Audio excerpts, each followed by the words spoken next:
تقریباً جو ہے 1.3 ارب ہے، چائنا کی 1.5 بلین ہے. لیکن خاص طور پہ چائنا کے جہاں تک حوالہ ہے نا، چائنا نے اپنی چیزوں کو بہت اچھی طرح سے کنٹرول کیا ہوا ہے، اور وہاں پہ انہوں نے تقریباً 700 ملین لوگوں کو پاورٹی لائن سے اوپر لے کر آ گئے ہیں. تو ان کا کام بہت اچھا جا رہا ہے. انڈیا نسبتاً ان کی طرح تو نہیں ہے، لیکن انڈیا بھی وہاں پہ بھی کوشش ہو رہی ہے کہ وہاں پہ بھی جو ہے لوگوں کی زندگی میں بہتری لائی جائے. ٹھیک ہے. تو یقیناً یہ بڑا ایک ایسا ایشو ہے جس پہ بات کرنا ضروری ہے، جس پہ بہت سارے اقدامات لینا بہت ضروری ہے. اور اس وقت ہمیں جوائن کر چکے ہیں اسٹوڈیو میں محمد اکمل صاحب، اکانومسٹ ہیں، ہمارے پروگرام میں آتے بھی رہتے ہیں. آج لیٹ ہو گئے کیونکہ آج کراچی میں بارش ہوئی اور اتنی زیادہ دعائیں کی تھی کہ بارش ہو جائے، لیکن کراچی کا مسئلہ اکمل صاحب یہ بھی ہے کہ بہت زیادہ بارش آ جاتی ہے تو پھر بہت مسئلہ ہو جاتا ہے. وہ کہتے ہیں زیادہ بارش ہوتی زیادہ پانی آتا ہے. تو ابھی آپ دیر سے پہنچے، لیکن بہرحال ہم آج بات کر رہے ہیں پاکستان کی جو بڑھتی ہوئی آبادی ہے اور خطے میں سب سے زیادہ شرح اس کی ہے. آبادی اور جو وسائل ہیں اس کا توازن نہیں نظر آ رہا. اتنا عرصہ ہو گیا کوئی بھی حکومت اس کو اس طرح ایڈریس نہیں کر سکی، اور آج ہم ایک وہ کہتے ہیں نا الارمنگ سچویشن پر کھڑے ہیں. ایسا ہی ہے؟ جی بالکل ایسا ہی ہے. آبادی، ظاہر ہے آبادی کا اور وسائل کا آپس میں گہرا تعلق ہے. آبادی زیادہ ہوگی، وسائل کم ہوں گے تو ظاہر مسائل پیدا ہوں گے. اسی طریقے سے اگر وسائل کم ہوں گے، آبادی آپ کے اس کے مقابلے میں زیادہ ہوگی تو بھی پرابلمس پیدا ہوں گے. یعنی دونوں چیزوں میں ایک بیلنس کو برقرار رکھنا بہت ضروری ہے. خاص طور پہ کسی ریاست کے نہ صرف یہ کہ معاشی مسائل کے لیے بلکہ ادر سوشل ایشوز بھی اس سے بڑے حد تک وابستہ ہے. کیونکہ ظاہر ہے جتنی سوسائٹی بڑی ہوگی، آبادی آپ کی زیادہ ہوگی، ان کو جب سہولیات کی عدم فراہمی ہوگی یا معاشی مشکلات پیش آئیں گی تو پھر ظاہر ہے وہاں پہ جرائم بڑھتے ہیں، وہاں پہ اس معاشرے میں پھر ڈپریشن بڑھتا ہے. مطلب تھوڑا سا ان میں آپ نے دیکھا ہوگا جیسے پاکستان کی اگر میں مثال دوں تو آپ کو لوگ نظر آ رہا ہوگا کہ بڑا جلدی میں ہے اور بہت عدم برداشت کا جو مظاہرہ ہوتا ہے. اس کی وجہ یہی ہے کہ وہ معاشی طور کے اوپر جو ہے نا بہت مطلب پس چکے ہوتے ہیں اور اسی کشمکش میں لگے ہوئے ہوتے ہیں. اور یہ چیز ان کے لیے نہ صرف یہ ذہنی مسائل پیدا کرتی ہے بٹ آلسو جو ہے وہ ان کے لیے دوسرے مسائل ریلیٹنگ ٹو فیملی ایشوز ہو گئے یا سوشل دوسرے تعلقات کے حوالے سے پرابلمس پیدا کرتی ہے. تو اکانومی کو اگر آپ ایک سائیڈ پہ بھی فور دی ٹائم بینگ رکھ دیں، اس کا ہمارے رویوں کے اوپر بہت جو ہے وہ نیگیٹو امپیکٹ آتا ہے. آبادی میں اضافہ ہو کیونکہ ان کو وسائل کی جو تقسیم ہے وہ مساوی نہیں ہوتی، لوگوں کو جو ہے نا وہ سہولیات نہیں ملتی، جیسے صحت کی سہولت ہے یا علاج کی ہے. اسی طریقے سے آپ دیکھیں تو تعلیم جو بڑی بنیادی آج کل ضرورت ہے اس سے لوگ دور رہتے ہیں. اب یہ سب وجہ یہی ہے کہ ہماری آبادی اتنی زیادہ ہو چکی ہے کہ ہم جو ہے وہ اس کو، ہمارے جو وسائل ہیں وہ اس کو کیٹر نہیں کر پا رہے. نتیجہ یہ ہے کہ ہم جو ہے وہ آج غربت اور بے روزگاری اور مہنگائی کا کیا سامنا وجہ کر رہی رہے ہے؟ ہیں. اضافے کی وجوہات کیا دیکھ رہے ہیں؟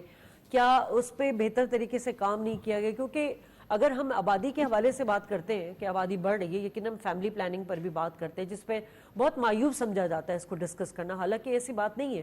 میں زبیر صاحب سے یہ کہہ رہی تھی کہ پاکستان کے بہت بڑے ایشو میں سب سے بڑا ایشو تو اب بڑھتی ہوئی آبادی کا مسئلہ ہے، کیونکہ جب تک آپ آبادی کو کنٹرول نہیں کریں گے آپ وسائل کی تقسیم منصفانہ طور پر نہیں کر سکیں گے. ہمیں ٹیلی فون لائن پہ جوائن کر چکے ہیں طلعت انور صاحب، بہت شکریہ سر. معاشی تجزیہ کار بھی ہیں اور یقیناً یہ جو ہم پاپولیشن گروتھ کی بات کریں اس پہ ایکسپرٹیز بھی آپ کی ہیں. طلعت صاحب، کیا وجہ رہی ہے کہ جس رفتار سے پاکستان کی آبادی بڑھتی رہی اس رفتار سے وسائل میں اضافہ نہیں ہوا؟ ہم اتنے عرصے کیوں خاموش بیٹھے رہے کہ آج ہمیں احساس ہو رہا ہے کہ جی اتنی زیادہ آبادی میں وسائل کا توازن نہیں ہے؟ جی شکریہ بہت بہت. اصل میں آپ دیکھیں اس تناظر میں کہ ہسٹوریکلی ہم نے گرو جو کیا ہے نا کم ریٹ سے کیا ہے. ہمارا گروتھ ریٹ جو ہے اپنے وسائل ہمارے اتنے گرو نہیں ہوئے ہیں جتنے کی آبادی بڑھ گئی. ہماری پاپولیشن گروتھ ریٹ آپ دیکھیں تو پہلے 3% تھا، آج کل جو ابھی لیٹسٹ سروے اس کے مطابق 2.5% پر اینم آیا ہے، جو which is one of the highest in the world. یعنی ہم افریقن کنٹریز سے بھی کہیں آگے ہیں. اور پاکستان کی رینکنگ اگر دیکھی جائے ورلڈ میں تو 181 نمبر پہ ہوتی ہے. تو جو کہ یعنی 181 میں کنٹریز کے بعد ہم آتے ہیں پاپولیشن گروتھ ریٹ کے حساب سے. اور ہمارے نیبر کنٹریز میں جیسے انڈیا ہے، بنگلہ دیش، جہاں کبھی بہت زیادہ پاپولیشن گروتھ ریٹ ہوتا تھا وہاں اب کم ہو چکا ہے، وہاں 2%، 1.5% اس طرح ہو چکا ہے. جبکہ پاکستان میں ابھی بھی لیٹسٹ سروے کے مطابق 2.5% گروتھ آئے جو کہ بہت ہائی ہے، جس کی وجہ سے ہمارے بڑے ڈیفیکلٹیز ہیں. پاپولر دیکھیں پچھلے سال جو ہے نا ہماری معیشت تقریباً نہ ہونے کے برابر گرو کیا تھا کیونکہ ملک ایک معاشی کرائسس سے گزر رہا ہے. اور اس سال آپ دیکھیں کہ جو ٹارگٹ رکھا ہے وہ 3.5% ہے.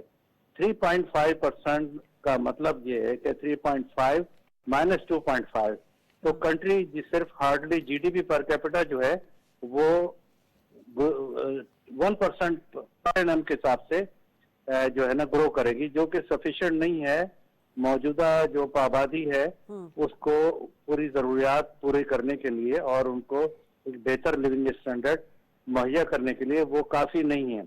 تو اس کا ایک بیک گراؤنڈ ہے.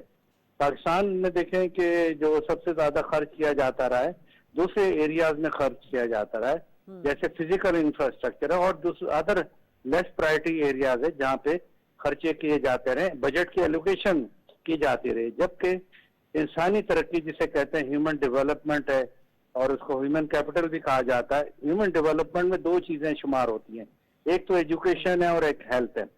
ہیلتھ اور ایجوکیشن کے حوالے سے اگر انڈیکیٹر دیکھے جائیں تو وہ they are one of the poorest in the world.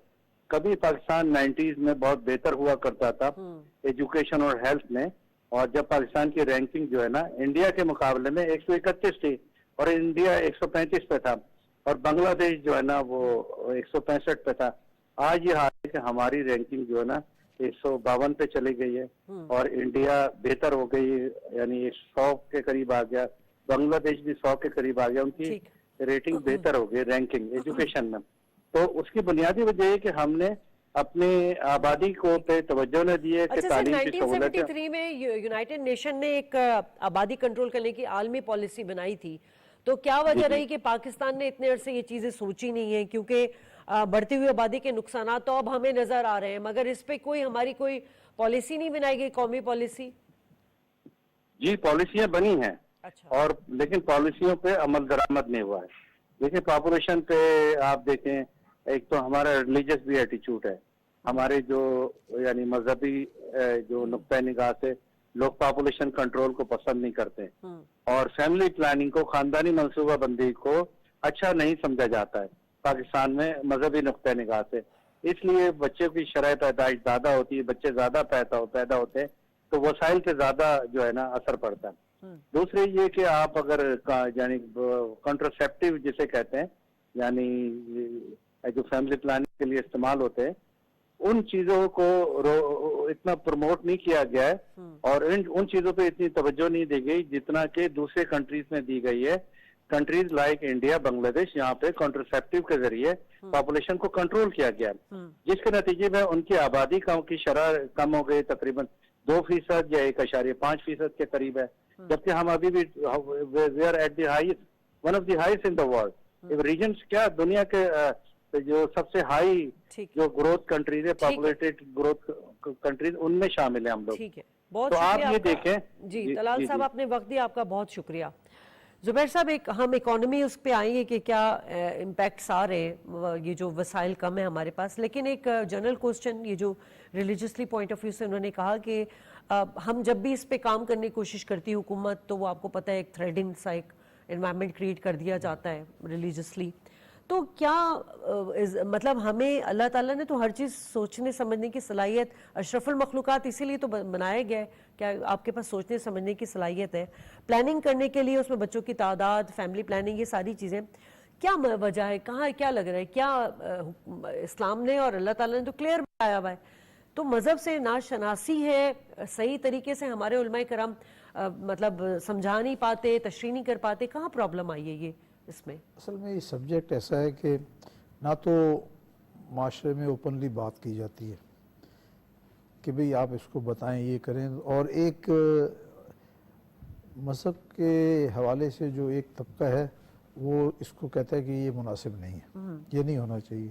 تو اسی کشمکش کے اندر جو ہے یہ معاملات چلتے ہیں. بڑے شہروں میں شاید یہ فیملی پلاننگ ہوتی ہے, چھوٹے شہروں میں تو نہیں ہوتی, چھوٹے شہروں میں نہیں ہوتی, بڑے شہروں میں ہوتی ہے. اور اس کے لیے زیادہ کیا کہنا چاہیے, ایک دیکھیں نا بیچارے وہ پولیو کا قطرہ پلانے جاتے ہیں تو اس عورتوں کو مار دیتے ہیں جس ملک کے اندر کہ جو خاتون ہیلتھ ورکر ہے وہ پولیو کا قطرہ پلانے جاتی ہے اس کو بھی گولی مار دیتے ہیں. ایسے معاشرے میں کیا ہوگا؟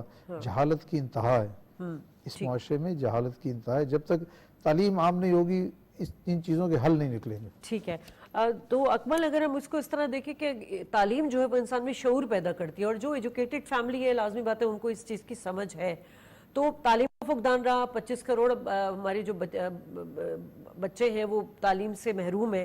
دوسری طرف ہر سال تقریباً 20 لاکھ نوجوان پاکستان کی جاب مارکیٹ میں شامل ہو رہے ہیں، جاب اپارچونیٹیز نہیں ہیں، بے روزگاری، کرائم بہت زیادہ بڑھ رہا ہے. یہ تمام چیزیں اس پہ ریلیجسلی پوائنٹ آف ویو سے کتنا اویئر کرنے کی ضرورت ہے؟ دیکھیں ریلیجیسلی اگر اس کو میں کہوں تو ریلیجیسلی بھی اس میں بڑے ہم تھوڑا سا ٹیکنیکل آسپیکٹ سے دیکھیں تو ریلیجیسلی بھی اس میں آپشنز اویلیبل ہیں. اگر آپ دیکھیں تو میں نے جہاں تک سنا ہے اس میں there are number of things. میں چونکہ ظاہر مذہبی اسکالر نہیں ہوں تو I am not much knowledge about that, but جہاں تک میری نالج ہے اس میں یہ ہے کہ مذہبی پوائنٹ آف ویو سے بھی فیملی پلاننگ کے حوالے سے آپشنز اویلیبل ہیں. اب وہ اس کے اوپر مذہبی اسکالرز جو ہیں کلیئر یہ لکھا ہوا ہے، مطلب میں یہی بات اس میں آپشنز ان کے اویلیبل ہیں. ہمارے جو ریلیجس مطلب جو علماء کرام کے مدرسے ہیں وہاں پر اس طرح کی ترغیب نہیں دی جاتی، جبکہ آپ جو ایجوکیٹڈ فیملی ہوتی ہے وہ اس چیز کو سمجھتی ہے. تو کہاں کیا ڈفرینس ہے، کہاں غلطی اور آپ انڈرسٹینڈنگ نہیں ہو پا رہی ہے؟ میں یہ سمجھتا ہوں کہ اس میں جو ہمارے یہاں پہ کمیونیکیشن گیپ ہے نا وہ بہت زیادہ ہے. لوگ جو ہے نا پراپرلی اس چیز کو کمیونیکیٹ نہیں کر پاتے. ہم وہ سمجھتے ہیں کہ جی بنیادی طور کے اوپر مذہب ایک وقت تھا جب مذہبی پوائنٹ آف ویو سے اس کو بہت نیگیٹیولی لیا جاتا تھا. مطلب اگر میں 90s کی بات کروں تو اس وقت تھا یہ چیز اور بڑا اس کو معیوب سمجھا جاتا بات کرنا، لیکن اب things are very much open. اور میں نہیں سمجھتا ہوں کہ مذہبی حوالے سے بھی کوئی بہت زیادہ رکاوٹ ہوگی. ہماری اپنی انڈرسٹینڈنگ کا جو ہے نا وہ بڑا فقدان ہے اس میں. اور دوسرا یہ کہ جاہلیت جو ہے نا وہ سب سے بڑا اس وقت ہمارا مسئلہ ہے. اگر ہم علم پھیلائیں گے، چاہے وہ مذہبی حوالے سے مذہبی تعلیم ہو، چاہے وہ سائنٹیفک یا سائنس کی تعلیم ہو، اگر ہم اس علم کو پھیلانے میں اپنا کردار ادا کریں گے تو آپ یقین کریں یہ اس قسم کے مسائل پیدا نہیں ہوتے، کیونکہ علم سے انسان میں شعور آتا ہے. تو ہمارے آپ دیکھیں ہمارا لٹریسی ریٹ جو ہے نا وہ بھی دوسرے خطے کے ممالک سے اور ترقی یافتہ ممالک سے تو ہمارا خیر کیا ہی مقابلہ ہے. وہ ایک اس کی بہت بڑی وجہ ہے کہ جو ہماری آبادی میں اضافہ ہو رہا ہے، ان پلانڈ ہو رہا ہے، کسی قسم کا کوئی کنٹرول نہیں ہے. شروع میں حکومت نے بھی، حالانکہ ہمارے یہاں پہ اس کی وزارت موجود ہے، وزارت بہبود آبادی، بٹ دیکھیں تو ان کی کوئی کاوشیں اپیرنٹلی نظر نہیں آتی ہیں. خاص طور پہ اگر میں 10 سال کی بات کروں تو اس میں اتنا کوئی اس حوالے سے ایجوکیشن بھی نظر نہیں آتی ہے. اب کیا وجہ ہے اس کی؟ ہمارے حکومت کی طرف سے بھی آپ دیکھیں تو وہاں پہ بھی آپ کو کوتاہی نظر آتی ہے. دوسری طرف اگر ہم پبلک کے حوالے سے بات کریں تو وہ بھی اتنی جو ہے نا وہ اس میں کیئرلیس نظر آتی ہے. اچھا اس کی ایک پوائنٹ اور جو میں آپ کو بتاؤں، ہماری 60% کے قریب جو پاپولیشن ہے دیٹ از ینگ. یوتھ. اچھا جب یوتھ ہمارے یہاں زیادہ ہوگی تو الٹیمیٹلی میرجز بھی زیادہ ہوں گی. تو اس حوالے سے بھی ایک پوائنٹ آف ویو بنتا ہے کہ جی اگر ہماری پاپولیشن گروتھ زیادہ تو اس کی وجہ یہ کہ ہمارے یہاں پہ چونکہ یوتھ زیادہ ہے تو اس وجہ سے بھی ہماری پاپولیشن کا اضافہ بنتا ہے. تو اس چیزوں کو سب کو اگر مد نظر رکھا جائے تو میرے حساب سے بیلنسڈ اسکور کارڈ کا جو ٹیکنیک یوز کی جاتی ہے کہ ایک طرف آپ ریسورسز کو بھی بڑھائیں، دوسری طرف آبادی کو بھی کنٹرول کریں، تو دونوں چیزوں میں ایک بیلنس رکھ کے اگر ہم چلیں گے نا تو چیزیں بہت آسان ہو جائیں اور ملٹی ٹاسکنگ کے ذریعے اس کو ہمیں ٹارگٹ کرنا چاہیے. ٹھیک ہے زبیر صاحب، اب زیادہ آبادی والے جو ہے وہ ہمیں انوائرمنٹل ڈیگریڈیشن کا باعث بھی بنتے ہیں. مطلب آگے ہمیں پانی کا بہت بڑا ایک ایشو پوری دنیا کو ہی ہے لیکن پاکستان کو بھی اس طرح ہے. پھر آلودگی کی وجہ بن رہی ہے. زرعی جو زمینیں ہیں کیونکہ جب آبادی بڑھتی ہے تو اس کو ریئل اسٹیٹ والے رہائشی اسکیموں میں تبدیل کر دیتے ہیں. بہت ساری وجوہات ہیں. تو یہ تمام چیزیں آپ سمجھ رہے ہیں کہ اس کو کس طرح وزارت موجود ہے لیکن ہمیں وہ رٹ نظر نہیں آتی کسی بھی چیز کی، اس کی کیا وجہ ہے؟ نہیں، آپ پہلے تو کہہ رہی ہیں کہ یہ آبادی نمبر ایک آبادی، اس کے بعد دوسرا آپ نے کہا کہ نہیں، میں نے کہا جی مطلب وہی کلائمیٹ چینج کے حوالے سے کلائمیٹ چیلنج جو ہمیں نظر ہے اس میں یہ تمام چیزیں آ جاتی ہیں کیونکہ ہم زرعی ملک ہیں نا، تو وہ زرعی زمینوں کو رہائشی اسکیموں میں بھی تبدیل کیا جا رہا ہے. تو یہاں پر حکومت کا کیا رول ہونا ہاں، چاہیے؟ یہ افسوسناک بات ہے کہ دیکھیے آپ زرعی زمینوں کو جو ہے وہ نئی کالونیاں بنا کے پلاٹ بنا کے اور بیچتے جا رہے ہیں. آپ بنائیں لیکن کوئی ایک اس میں بیلنس ہونا چاہیے. آپ کو پتہ چلا زرعی زمین ہے اس کو آپ نے کنورٹ کر دیا ہاؤسنگ اسکیم کے اندر، تو اس سے آپ کو جو ہے بہت سارے نقصانات ہوتے ہیں. اور حکومت کا کام ہے، کیونکہ دیکھیے کوئی کنسٹرکشن جو ہے حکومت کی اجازت کے بغیر نہیں ہو سکتی. حکومت اب آپ نے کہا کلائمیٹ چینج، یقیناً کلائمیٹ چینج ہو رہا ہے، اور اس کے ساتھ ساتھ آپ کے جو ایگریکلچر کراپس بھی ہیں. اب اس میں دوسری بات، اہم بات یہ ہے کہ اگر حکومت کوئی پانی کو کنزرو کرنے کی کوشش کرے، جتنا سیلاب آتا ہے سمندر میں چلا جاتا ہے، اسی پانی کو روکا جائے. اس کے اندر ایک افسوسناک بات یہ ہے کہ صوبوں میں جو ہے غیر مناسب طریقے سے اس کی مخالفت کی جاتی ہے. کوئی ڈیم نہیں بناؤ، کچھ نہیں بناؤ. یہ اگر آپ ڈیم نہیں بنائیں گے، آپ پانی آپ کا سمندر میں چلا جاتا ہے، لیکن وہ ٹھیک ہے، لیکن روک کے اس کو اگر ایگریکلچر کے لیے استعمال کیا جائے تو زیادہ بہتر ہو سکتا ہے. اچھا آپ چلیے، جو جس ڈیمز کے اوپر اگر آپ کو کوئی اختلاف ہے تو ان کو چھوڑ کے آپ واٹر کے سٹوریج کہیں بھی بنا سکتے ہیں اور اس پانی کو بچایا جائے. اور دیکھیے دوسری بات ہے کہ ڈیم سے جو بجلی حاصل ہوتی ہے وہ سب سے سستی ترین بجلی ہوتی ہے، اور ہم نے اتفاق سے کوئی بڑا ڈیم بنایا ہی نہیں آخری 40 سال کے اندر. ٹھیک ہے، تو آپ اکمل صاحب اس کو کس طرح، مطلب ہم دو باتیں کر رہے ہیں اس وقت کہ پانی کی قلت کا سامنا ہوگا ہمیں، ٹھیک ہے، زبیر صاحب نے نشاندہی کی کہ ہم اس کو پریزرو نہیں کر رہے، ڈیم جو ہے ہمارے اس طرح بن نہیں رہے. کیوں قومی جو پالیسی اگر جیسے بتائی جا رہی کہ ہے موجود، اس پہ عمل درآمد نہیں ہو سکا؟ کیا یہاں پر بھی وہی پولیٹیکل مائلیج لی جاتی ہے، یا پھر یہاں پر وہی ایک وہ نا ووٹ حاصل کرنے کے لیے پھر اس طرح کے اقدامات کیے جاتے ہیں جس میں پبلک تو خوش رہے لیکن بعد میں جو نقصانات ہیں وہ نظر آئیں بعد میں؟ یہ پانی جو ہے نا وہ بڑی بنیادی ضرورت ہے، اور جو ماہرین ہیں ان کا یہ کہنا ہے کہ جو آنے والے وقت میں جو جنگیں ہوں گی نا وہ اسی پانی کے اوپر ہوں گی. اچھا، پانی کے حوالے سے ہمارے انٹرنل ایشوز بھی ہیں اور انڈیا کے پارٹ کے اوپر بھی بڑے پرابلمز چل رہے ہیں. اس کو ہم اس طریقے سے پراپرلی ٹیک اپ نہیں کر پا رہے. ورلڈ بینک میں بھی ہم لے کے جاتے ہیں کیس، لیکن وہاں پہ بھی پراپرلی ہم اس کو پرسو نہیں کر پاتے. اور انڈیا نے جس طریقے سے جو ہے وہ آبی دہشت گردی شروع کی ہوئی ہے، ایون ان کے جو پولیٹیکل رہنما ہیں وہ اس بات کو کرتے ہیں کہ ہم جی پاکستان کا پانی بند کر دیں گے. اور اب تک کافی سارے ایسے دریا ہیں ہمارے جن کے اوپر وہ غیر قانونی طور کے اوپر انڈیا جو ہے وہ ڈیمز وغیرہ بنا چکا ہے، اور ہمارا پانی کافی حد تک انڈیا نے غیر قانونی طور کے اوپر روکا ہوا ہے. یہ ہو گیا ایکسٹرنل فیکٹر. اب ہم انٹرنلی اگر بات کریں تو ہمارے ہاں ڈیمز کے حوالے سے بڑا چیزوں کو پولیٹیسائز کر دیا جاتا ہے. خاص طور پہ کالا باغ ڈیم جو ہے وہ ایک عرصے تک جو ہے وہ مسئلہ بنا رہا. الٹیمیٹلی اس کو ہمیں صوبوں میں کنسنسس نہ ہونے کی وجہ سے اس کو رائٹلی اور رانگلی اس کو بہرحال کلوز ڈاؤن کرنا پڑا. اس کے بعد آپ دیکھیں تو جو منگلا ڈیم ہے یا دوسرے جو ڈیمز ہمارے ہیں ان میں اتنی ریت بھر چکی ہے اور اتنا مطلب ان کی کیپیسٹی جو ہے وہ کم ہو چکی ہے کہ اگلے آنے والے وقتوں میں ہم پانی کے ذخیرے نہ بنا پائے تو ہمارے لیے جو ہے نا وہ بڑا پرابلم ہوگا. اس سلسلے میں جو ہماری موجودہ حکومت ہے انہوں نے جو دیامر بھاشا ڈیم کے اوپر جو کام کی رفتار کو مزید تیز کیا ہے، یہ بڑا جو ہے نا وہ اچھی اور خوشائند بات ہے. نیلم جیلم پروجیکٹ کی اگر ہم بات کریں تو اس کے اوپر کام جو آپ دیکھیں بڑی تیزی سے ہو رہا ہے. تو آبی ذخائر کے اوپر موجودہ حکومت کا مجھے تو فوکس نظر آتا ہے. جیسے میاں شہباز شریف جو ہیں وہ اکثر اوقات میں نے جو ہے وہ خود بھی میٹنگز وغیرہ میں بھی سنا ہے، اور they are focusing on water, کیونکہ پانی ہوگا تو ہماری ایگریکلچر ہوگی. پانی اگر ہمارا نہیں ہوگا تو ہمیں ایگریکلچر میں سب سے زیادہ پرابلمز آئیں گے.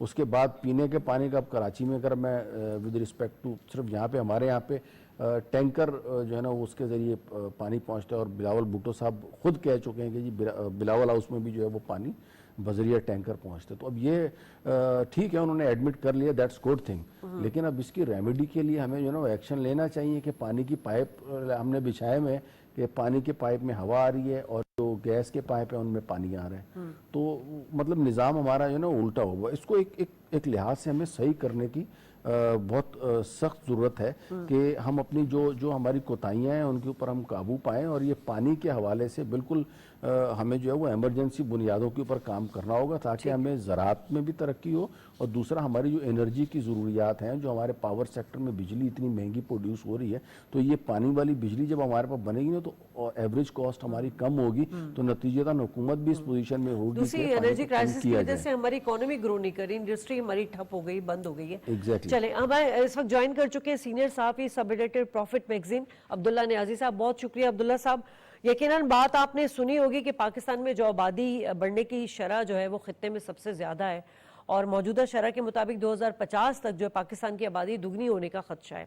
آپ کیا سمجھتے ہیں کہ بڑھتی ہوئی آبادی کے پاکستان میں کیا نقصانات نظر آ رہے ہیں؟ جی السلام علیکم جی، بہت شکریہ آپ کو دعوت دینے کا. اس کے اندر دو پہلو آپ کے پاس آ جاتے ہیں. ایک طرف تو ظاہر سی بات ہے باقیوں نے بھی اپنی گفتگو کا حصہ اس کو بنایا کہ پاکستان کی آبادی اگر دگنی ہو گئی 2050 تک جس کی پروجیکشنز ہیں تو اس میں آپ کے پاس ریسورسز کا سوال آ جاتا ہے کہ کیا پاکستان کے پاس اتنی ریسورسز ہیں کہ وہ اس آبادی کو سنبھال سکے, کیونکہ جو آپ کے پاس زرعی زمین ہے, کلٹیویبل لینڈ ہے, آپ کا ہیلتھ انفراسٹرکچر ہے, وہ اس ریٹ پہ اور اکانومی بھی اس ریٹ پہ نہیں بڑھ رہی جس سے آپ کی آبادی بڑھ رہی ہے. مگر ہمیں شاید اس طرف بھی تھوڑا سا متوجہ ہونا چاہیے کہ اس کے اندر ایک قسم کی اپرچونٹی بھی ہمیں ملتی ہے. اب میرے پاس تھوڑے سے نمبرز موجود ہیں, اگر ہم ان پہ غور کریں آپ دیکھیں کہ پاکستان میں اس وقت کرنٹلی 2024 میں آپ کی جو ورکنگ ایج پاپولیشن ہے, یعنی کہ وہ افراد جن کی عمر 25 سے لے کے 64 تک ہے, وہ تقریباً 39.4% بنتی ہے. اب یہاں پہ یہ بات ہے کہ پاکستان کی پاپولیشن بڑھ ضرور رہی ہے مگر ساتھ ساتھ میں ہمارا ایک بہت اہم قسم کا ڈیموگرافک شفٹ بھی آ رہا ہے. جیسے کہ پہلے بھی ذکر کیا گیا کہ بہت سی ینگ پاپولیشن ہے, اس کا مطلب ہے کہ آپ کی ورکنگ فورس کی پاپولیشن بھی زیادہ ہے. اور جو یونائٹڈ نیشنز کے پاپولیشن پراسپیکٹس ہیں ان کے مطابق بلکہ 2024 سے لے کے جو آپ 2070 تک آپ کی پاپولیشن جب جائے گی, ایٹ دیٹ پوائنٹ آپ کی ورکنگ پاپولیشن 50% سے زیادہ ہو جائے گی. یعنی کہ پاکستان کی پاپولیشن جو کہ کام کر رہی ہے 25 سال سے 65 سال کی عمر کے بیچ میں ہے, وہ آدھی ہوگی. یعنی کہ آدھے لوگ کام کر رہے ہوں گے اور آدھے پھر ان پہ ڈیپینڈنٹ ہوں گے, جس کو آپ پاپولیشن کے اس میں ڈیپینڈنسی ریشو کہتے ہو. پاکستان کا کرنٹ ڈیپینڈنسی ریشو تقریباً 70% کے آس پاس ہے, جو کہ سن 2070 تک ایکسپیکٹڈ ہے اگر اسی ریٹ پہ پاپولیشن گروتھ رہی 51.2% پہ آ جائے گا. تو اس سے آپ یہ دیکھ سکتے ہیں کہ آپ کے پاس اپرچونٹی بھی موجود ہے کہ اگر ہم نے یہ دیکھا ہے کہ پاپولیشن کو کنٹرول کرنا پاکستان میں جس بھی وجہ سے کامیاب نہیں رہا, یا اس کے علاوہ ہم اور بھی ممالک میں دیکھتے ہیں کہ انہوں نے پاپولیشن کنٹرول کی کوشش کی ہے اور اب اس کے کچھ ریپریکشنز بھی ان کو آ رہے ہیں. تو شاید ہمیں اس طرف بھی دیکھنا چاہیے کہ ہم یہاں سے کون سی اپرچونٹی کو لے سکتے ہیں.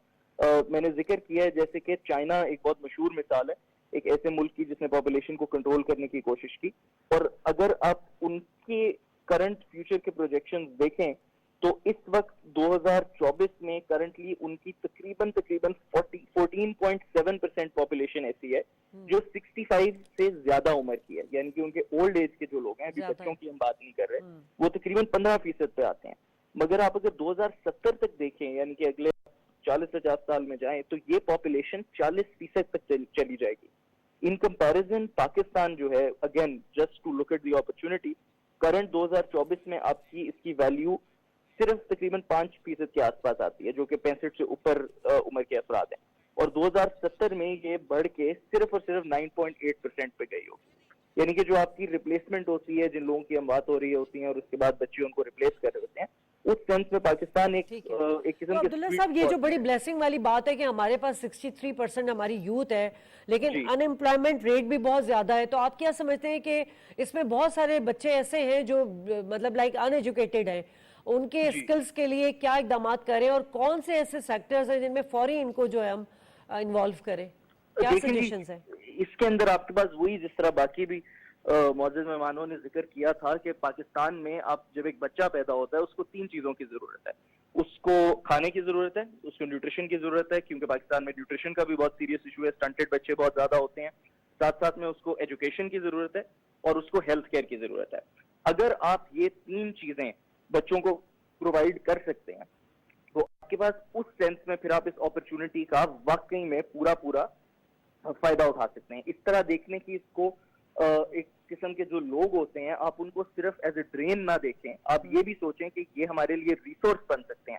تو بہت سی اپرچونٹیز ہیں پاکستان کے, جو یہ نوجوان عوام اور بھی زیادہ یعنی کہ تعداد میں فیوچر میں آئے گی, وہ آگے جا کر ایک قسم کا ہمارا ایکسپورٹ بھی بن سکتے ہیں کہ اگر وہ باہر جا کے کام کریں اور کچھ دیر جا کے پیسے بنا کے پھر آئیں. آپ کے پاس یہ بھی اپرچونٹی ہے, باہر کے کافی ملکوں میں, امریکہ میں, یورپ میں, خاص کر کینیڈا میں بھی یہ ایشو بن رہا ہے کہ لوگوں کے جو بڑھاپا ہوتا ہے ان کے لیے کوئی سہارا نہیں ملتا, اس کے لیے ہیلتھ کیئر بہت مہنگی ہوتی ہے. تو پاکستان میں وہ بھی ایک قسم کا ایشو کورڈ ہے کہ جو آپ کے بوڑھے لوگ اور بچے جو ڈیپینڈنٹس ہیں ان کو سنبھالنے والے لوگ موجود ہیں, مگر اگر ان کی یہ والی آپ بیسک جو ضروریات ہوتی ہیں وہ پوری کر سکتے ہیں, اور آف کورس وہ پھر حکومت کا کام بنتا ہے, پالیسی میکرز کا کام بنتا ہے کہ وہ اس پہ فوکس کریں, تو پھر پاکستان ایک بہت اچھی جگہ پہ پلیسڈ ہوگا